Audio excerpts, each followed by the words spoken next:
तो अंशु ने आज वो सारी सच्चाई बताई है हमारी गोपी बहू के लिए, मनीषा के लिए वो सारा सच बोल दिया है जो कि अभी तक अंशु छुपा के रखी थी। तो नमस्कार दोस्तों, मैं मधुलिका आप सबका स्वागत करती हूँ आपके अपने यूट्यूब चैनल जिसका नाम है मधुलिका UPRBL। वीडियो में आगे बढ़ने से पहले एक छोटी सी रिक्वेस्ट है, अगर आप इस चैनल में नए हैं तो प्लीज़ सब्सक्राइब माई चैनल, बगल में बेल आइकन है उसे भी प्रेस करें, जैसे मैं कोई नया वीडियो डालूँ नोटिफिकेशन सबसे पहले आप तक पहुँचे। तो चलिए दोस्तों, आते हैं मेन मुद्दे पे। तो दोस्तों, जैसे कि आपको पता है, मनीषा से अभी मिलने के लिए गई थी हमारी अंशु अपने ससुराल से मायके गई हैं। मायके में वहाँ पे अंशु की माँ यानी कि अप्सरा, क्योंकि वो तो मुँह बोली माँ हो गई, तो मुँह बोली जो माँ है वो अंशु को देख के बोली कि बेटी घर आई है, मुझे बहुत अच्छा लगा है। तो दोस्तों, वहाँ पे मनीषा और हमारी अंशु की आपस में वार्तालाप हुई। अंशु ने वो सब कुछ बताया, मनीषा के भी दिल में जो बात थी वो सारी सब कुछ कही, मगर इतना भी अंशु को गलत नहीं समझा जा सकता था जैसे अंशु निकली हैं।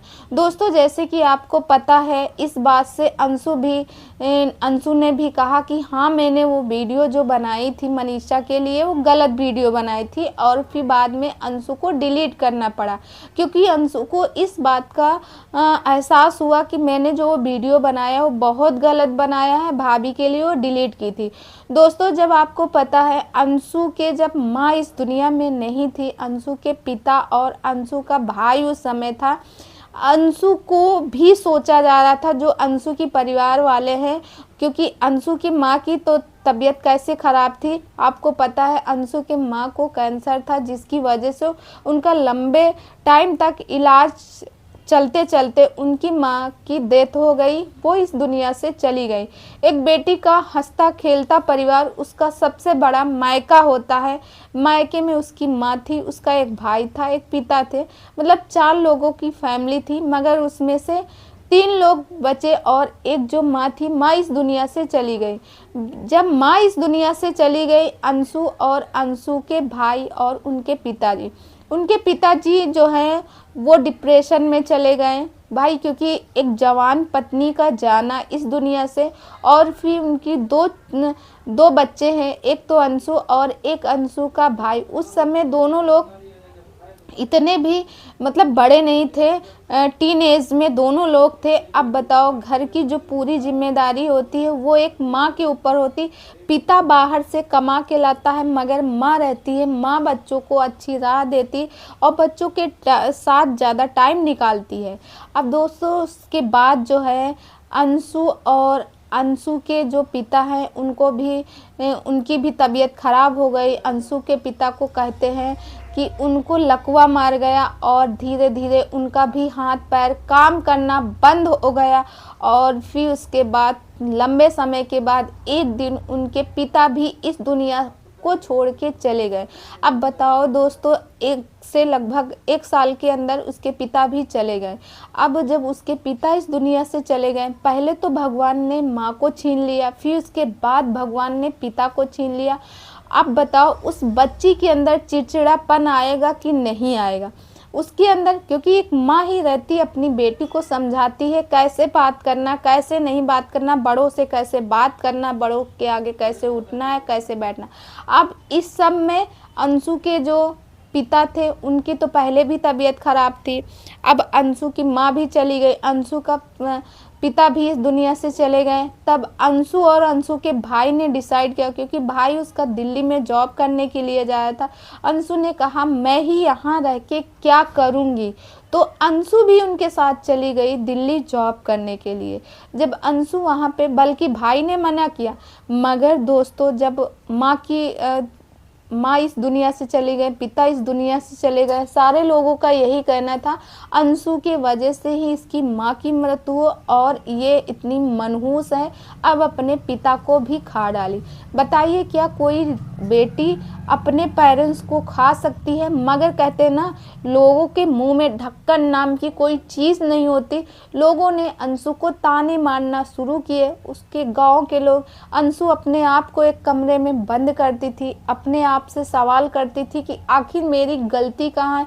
कई बार तो अंशु ने ये भी कोशिश किया कि ये दुनिया बेकार है, अब मैं इस दुनिया में नहीं रहूँगी, मैं अपने शरीर को त्याग दूँगी।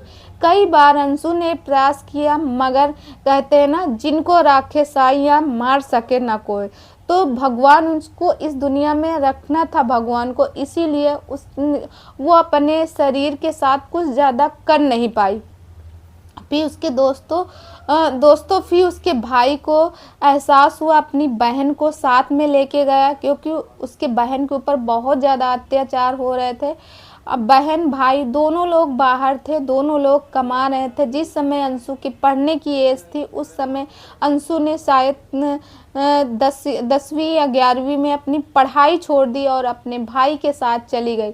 अरे भाई, जिसके बाप चले जाएंगे, जिसकी माँ चली जाएगी, उस बेटी की क्या ही ज़िंदगी बचेगी, कुछ नहीं। फिर उसके बाद वो वहाँ पे चली गई अपने भाई के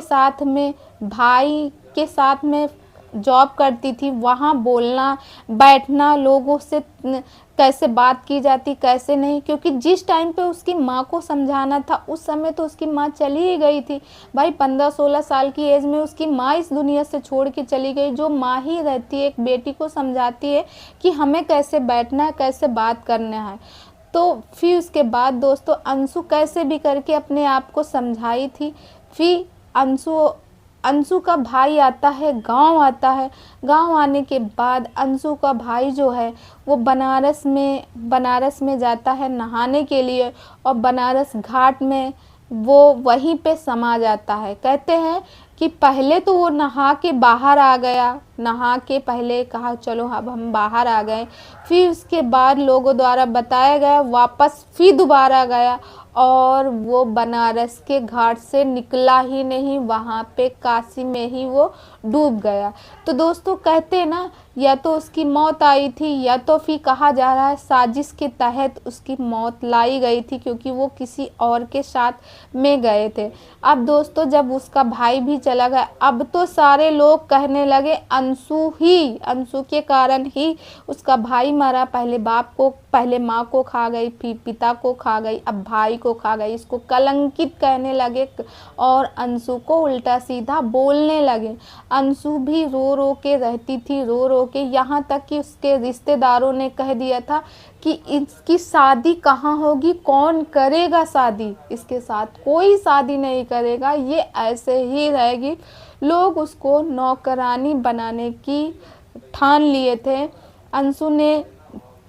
अंशु ने यहाँ तक बताया है कि रो रो के उसका बुरा हाल था, मगर तभी उसकी लाइफ में शुभम बाबू आते हैं और शुभम बाबू ने तत्काल उनकी और शुभम की शादी तय होती और शादी होती है। दोस्तों शादी का जितना खर्चा रहता है, कहते हैं कि सचिन के मम्मी पापा ने कन्यादान दिया था और उन्हीं लोगों ने इसके शादी का खर्चा भी उठाया है। बल्कि अंशु का एक वीडियो आया था, अंशु अपने ससुराल में थी, बोली कि मैं इतना चांदी का बर्तन लेके आई हूँ, इतना ये लेके आई हूँ, इतना वो लेके आई।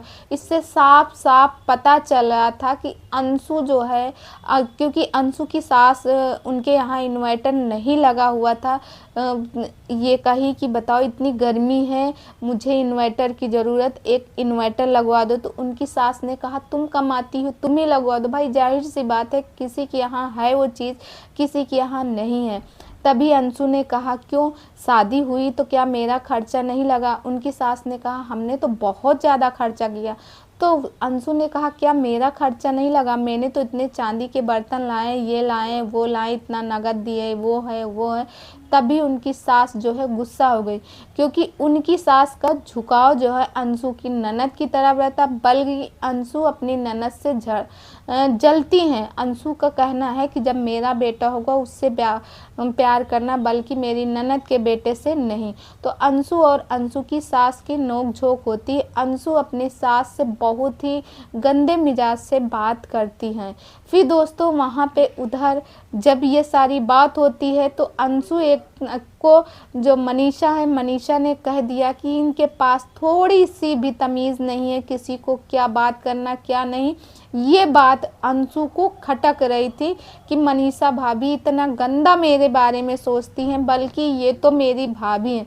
अरे भाई अंशु से एक सवाल मेरा ये है, जब तुम अपनी सगी नंद को नहीं, जो आपकी सगी नंद है, आपके हस्बैंड की बहन है, जब तुम उसको उल्टा सीधा बोलती हो कि उसके बेटे को नहीं मेरे बेटों को प्यार करोगी, ये है वो है, तो मनीषा जो है, मनीषा की तो आप मुंह बोली ननद हुई, तो फिर अब जब मनीषा ऐसा बोल रही तो आपको क्यों बुरा लग रहा है? तभी आपने कहा भाई अपना अपना ही होता है, तभी आपने एहसास करा दिया कि अपना अपना होता है। तभी तो आपने एक बार भी ये नहीं सोचा कि हम अपनी ननद के बारे में ऐसा बोल रहे हैं, हमारी ननद ये वीडियो देखेंगी, उनके ऊपर क्या फ़र्क पड़ेगा। तो दोस्तों अंशु, इसीलिए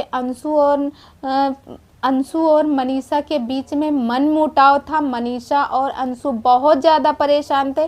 फिर उसके बाद दोस्तों एक दिन अभी जो है अंशु अपने मायके जाती है। अंशु की माँ रहती यानी अप्सरा आंटी, वो बोलती है बेटी बहुत दिन बाद ससुराल से घर आई है, बहुत खुशी की बात, क्योंकि अंशु इस समय प्रेग्नेंट भी है, उनको आराम की बहुत ज़्यादा ज़रूरत है। बल्कि मनीषा तो भाई आज 5-6 साल से कोशिश कर रहे हैं, उनके बच्चे ही नहीं हो रहे, और अंशु का 1 साल भी नहीं हुआ, वो प्रेग्नेंट हो गई।